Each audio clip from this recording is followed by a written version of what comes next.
9,000 CEO and sales executives personally trained since 1992. 450 plus workshops on better sales messaging in the last 4 years alone. 4.9 average rating out of 5-point scale from CEOs attending workshops. A Vistage member since 2007, a graduate of Vistage chair training, the Speaker of the Year for Vistage in 2015, a Vistage top performer in 2021 and 2024, with over 1,000 Vistage talks delivered worldwide, and the author of the One-Page Sales Coach. Today we have Dean Minuto. Welcome, Dean. Oh man, how awesome is this? I get to be with one of my favorite guys in the whole world. Every time I'm around you, I just smile. You light me up, Clyde. You do. I've seen you do it with a whole room. You bring the sun into the room. Well, thank you. But as opposed to bringing sun in the room today, what I really want is I want to ask you for some recollection and some capsule summary of some of the things you shared with some of my Vistage groups a couple weeks ago when you were in the Washington, D.C. area. Roundly, all of the members were highly impressed. And so I just want to cover some of those high points and share with our audience here on. We fooled them again, Clyde. They were all impressed. We fooled them again, you and me. Yes, exactly. So we want to get this up on LinkedIn before they realize. They catch up before they Google what I told them. Well, it might be worth it. I don't want to assume that everybody knows what Vistage is, but Vistage is the largest CEO membership organization in the world. So when I first joined, there were 16,000 members. That was back in 2007. And now I think, what is it, Clyde, 45, 50,000 worldwide? Yeah, 45,000 plus, right. So, and Vistage, if it were a speakers bureau, this is really what's interesting, would be the largest speakers bureau in the world. So a couple of thousand speakers. So I have been speaking for Vistage now. This is my 20th year. And, Vistage has this premise, this intention, and I think that's a great word, to help CEOs become better leaders, make better decisions, and achieve better results. And my goal is to, every time I'm with a group, to give them something they can apply immediately. And if I can, to put some tools in their hand. I don't know, can you see my self-made man here who is carving himself out? So this statue, I actually have a bronze of it in the other room, but the artist's name is Bobby Carlyle. And she created a work called Self-Made Man. And he's actually creating himself from a block of granite. And while all of these, how many chairs are there, Clyde? Vistage chairs? Oh, there are currently about 1,100 around the world. So for those of you who aren't familiar with that term, a chair would run a Vistage group or a series of Vistage groups. And Clyde has had as many as how many at one time in the DC area, Clyde? My high point would be 6. 6. So Clyde in any given month is having up to 6 speakers come in and deliver. And then Clyde is running these meetings. And the interesting thing is, while every single CEO that's a member of Vistage and every chair is different, they all have one thing in common, and that's that they are not common. And they are green and growing, and they're looking to get better. And so my goal is, my superpower is I create tools that help people to understand 3 things, right? Number 1, how do human beings make decisions? Because we're going to have people make decisions every day, whether at business or at home. And the second area I focus on is how are we different than someone else who's trying to get that person to make a decision? And the third thing I focus on is how do we deliver our message in a way that resonates so that we can make more of a difference. So this is what I help CEOs design, and I create tools to help them do that, Clyde. And you had a couple, I think, that stood out for you that you wanted me to talk about. So, yeah, I think it's important to differentiate the difference between being a salesperson and being someone who's attempting to influence folks. Mm-hmm. Because my take on you in the 20 years I've known you, Dino, is that you lean into are we a good influencer? What is our ability to influence? Right. Now, of course, that's essential for sales, but it's essential for daily living. It's Yeah. essential for interacting. It's essential for everything. Yep. So keeping that in mind, just recalling, because I'm looking at my notes here from the last meeting that I had with you. And what I'd like you to do is, can you sort of start with breaking down? You gave us 3 words in the meeting, and that was alpha, delta, and video. So if you wouldn't mind, take the next number of minutes and break down these 3 things and the context of how they fit Sure. in our ability to influence successfully. Yeah. So everyone who is listening to this has to architect getting decisions. So I say we are all influence architects or architects of influence. That's AI, Clyde. I came up with that when I was with you. But if we're going to architect a decision, the 3 fundamental things to focus on, and these words that I'll give you, these 3 words are ancient. They're all more than 3,000 years old. The first word, alpha, is where we always have to start. Alpha, of course, is a Greek word which means first, primary, most important. And we have to remember this. Anyone we're trying to influence, and so if you have someone and you're watching this, Clyde and I have brought that person into the room with us here today. So, and Clyde, we're going to say, this is whoever you all need to influence. And you need to understand that with everything that I've worked on for the past 35, 36 years doing what I do, and Clyde can attest to this, everything that I focus on and everything I teach is BS, which stands for brain science. So, but let's just remember this. Everyone you're trying to influence, their brain has one primary goal, folks. So if I take this organ out of this person's head and we take a look at it, I want you to think of this organ as a pharmaceutical factory that's producing drugs to support decisions. And we understand how that process works now, but you need to remember this. Its primary goal, alpha, is to keep who alive? This person. So if you were to ask me to help you to influence or persuade anyone, the first question I would ask you is, what's in it for them? Everyone is tuned into a radio station, and when I write the word alpha in front of a group, I turn the last A into a radio tower by drawing another line on it, put a little circle on top, and I call it WIIFM. And the radio station is sending out a signal. What's in it for me? So before you go into any meeting, what is in it for that person? Now, the second question I'll ask you to consider is, what's at risk for that person? Now, that leads us to the second word, delta. Delta is also a 3,000-year-old word, a Greek word, which stands for difference, change. If you're an engineer or a mathematician, you know that the symbol is a triangle. And basically, that's still the symbol we use to say potential danger is ahead of us. You see, the brain, it's constantly scanning the environment, looking for any difference in the environment, for something coming at it, for something up ahead that might be on fire, for a potential accident. Delta indicates difference. So the second area of questions that I would lead you to, if you wanted to understand the fundamentals that I've been studying for more than 35 years now, is how are you and what you're offering different from others? And how will you make a difference in that person's world? So remember, alpha, what's in it for them and what's at risk for them. Delta, what's going to be different for them because of you, and how are you different from others? Right? Now, the third word that Clyde brought up really quickly, we actually pronounce as video. But the word is actually a Latin verb that was pronounced video, and it's the Latin verb that means to see and to understand. There's only 5 ways, folks, for you to influence someone, to get something into their brain and the part of their brain that makes decisions. And I can actually show you where that is. It's on the top of the spinal cord. But the 5 ways are the 5 senses, through their eyes, ears, nose, mouth, and skin. And the bad news is, most people are predominantly using people's ears. They're talking.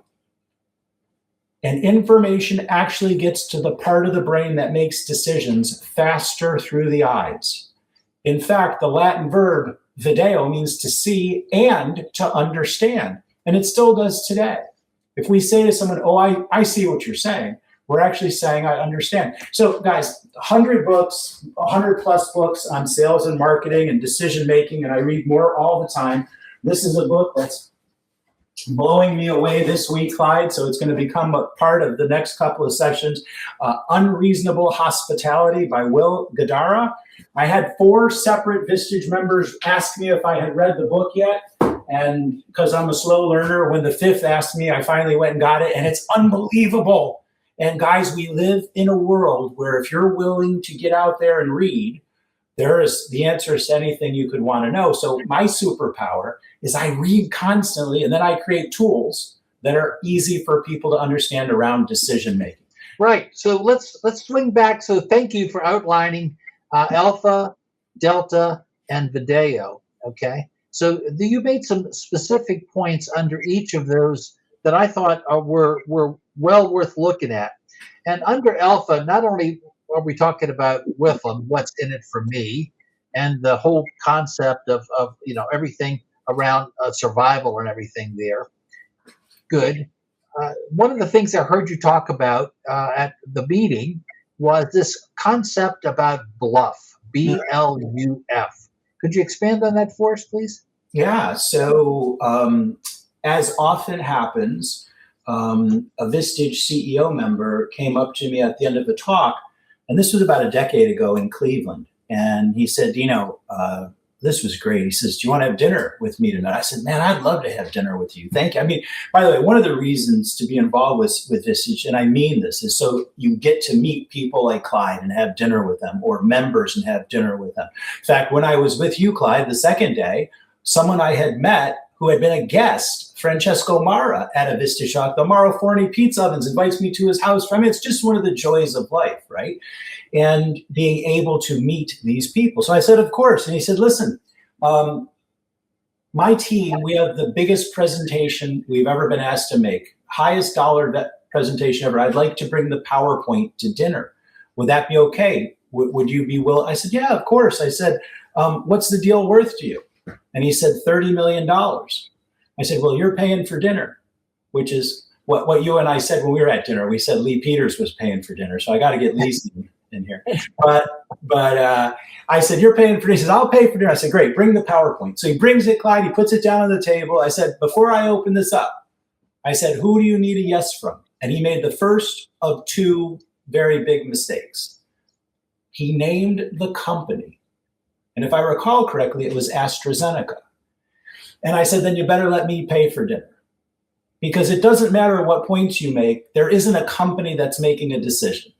Okay, there's a person. He said, you're right, her name is Sharon. Okay, now I can help you. Sharon at AstraZeneca.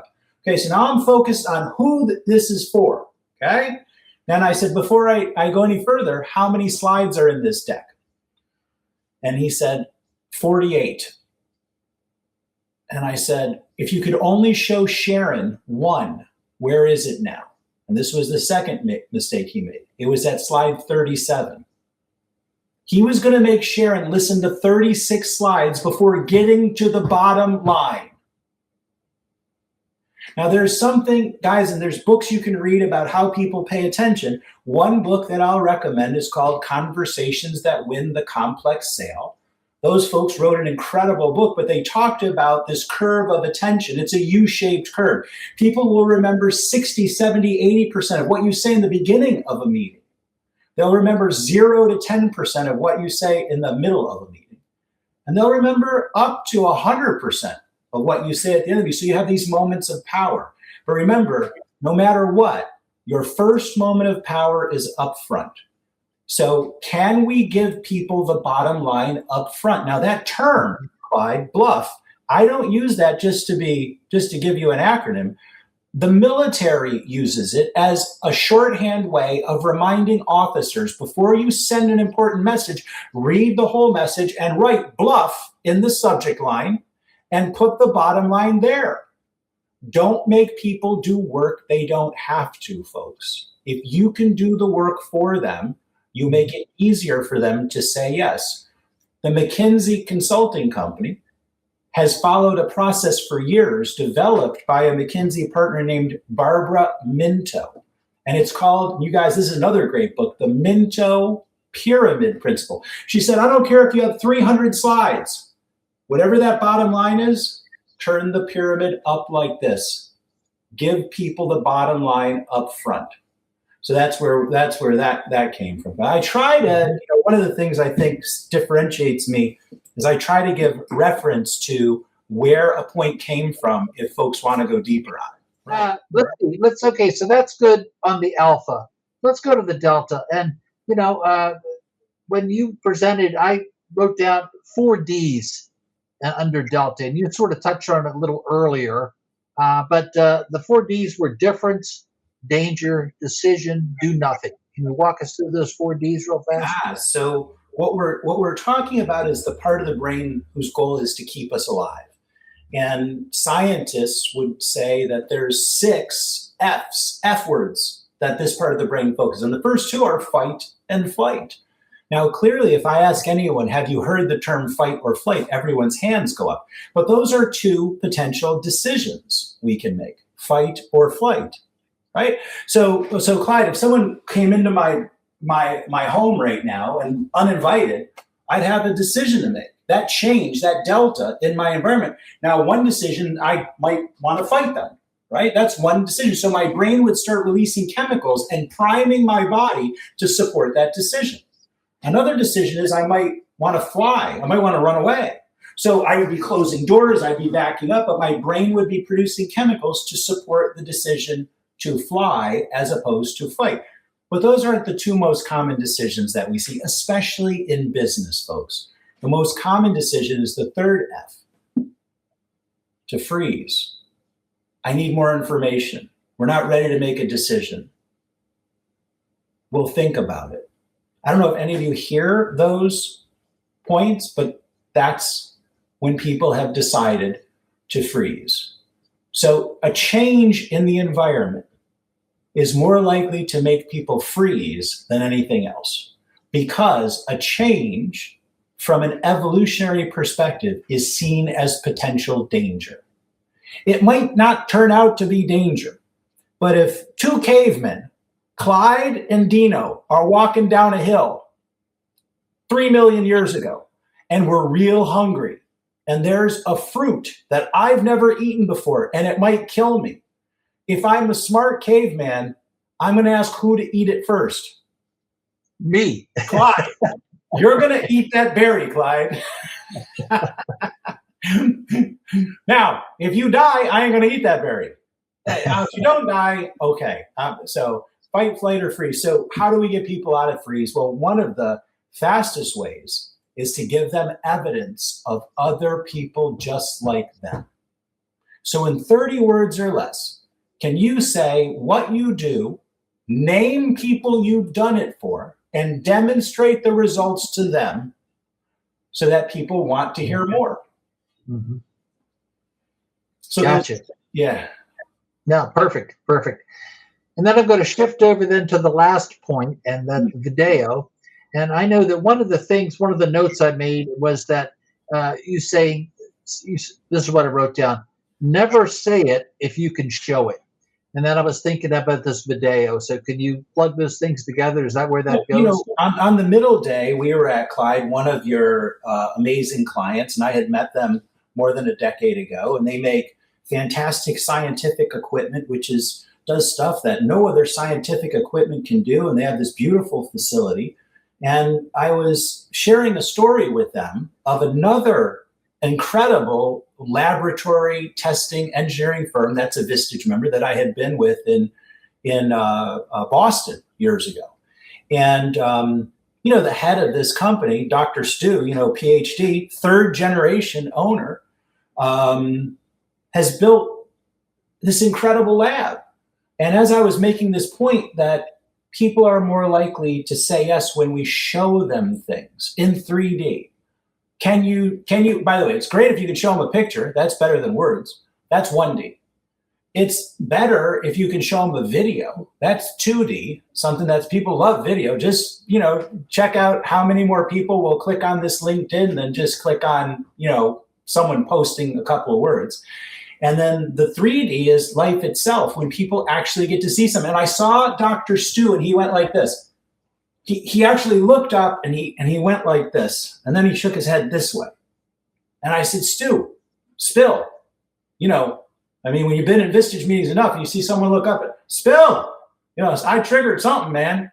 And he goes, Dina, I just realized we've only been responding to RFPs. We get a significantly fewer number of prospects that go into the next stage of our sales process when we respond to RFPs compared to when we used to bring people to the lab for tours. We got to start bringing them back to the lab for tours. And it's interesting that in sharing that story with your member a week or two ago, they said the same thing. This idea of allowing people to visually see what something is, why it's different, how it's different, is totally different than just talking about it. Yep. So yes, allowing people to literally see it, feel it, touch it, mentally get there. That's it. So listen, here, Vistage is a great example, and this is a fact. If someone is a guest at a Vistage meeting that I'm the speaker at, there's an exceedingly high percentage of them that join Vistage. Higher than just when chairs talk to someone out in public about what Vistage is. And Clyde, you gave me a great line years ago, a decade or so ago. There was someone brand new at Clyde's Vistage meeting, and I said, did you get what you needed today? And they go, oh, this was awesome. And I go, well, just so you know, all the speakers aren't this great. And there was a pause, and Clyde said, some of them are much better. But the point is, Vistage is the kind of thing that most people have to experience to kind of see what it is. You know, I think I'm abnormal, Clyde. You will definitely tell me I'm abnormal, but you can tell me in your experience what percentage of people become members without ever having gone to a meeting, and what percentage. So you tell me. Yeah, no, it's obviously we get a higher percentage of conversions for people that actually can participate in a meeting, to literally be there, feel it, touch it, mostly experiencing it. Yeah. You know, I'm an abnormality. I had heard about Vistage. One of my friends had written a book. He brought on a bunch of clients in California as a result of interacting with this group. And it seemed this was like a secret society. Was it called Tech? Was it called Vistage? None of us knew. Another one of my friends down in Texas, the same thing. So I called Vistage in San Diego and said, I'd like to meet with someone. They said, well, we have a chair in your town. I said, your chair? No, we have 800 chairs. I said, wow, I don't understand this, but I'll meet with him. His name was Ned Fry. And Ned Fry, we sat down for lunch. He was a Vistage chair who's since passed. We sat down for lunch, and I said, Ned, let me understand this. You bring in world-class speakers on all different topics 7-8 times a year. He said, I do. I said, and in this group, there's going to be 15 or 20 folks who don't compete with me, who don't want to sell me anything, who just want me to be better. He said, that's right. I said, and you do one-to-one coaching each month. He goes, yeah. I said, where do I sign? You know, that's how quickly I got it.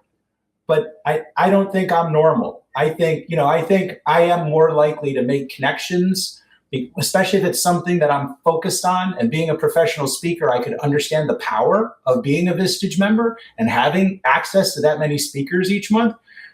But folks need to see stuff. So the question for the group, let me just summarize the 3 things. Number 1, how can you make this about them and their risk? Number 2, how can you make it different and make a difference for them?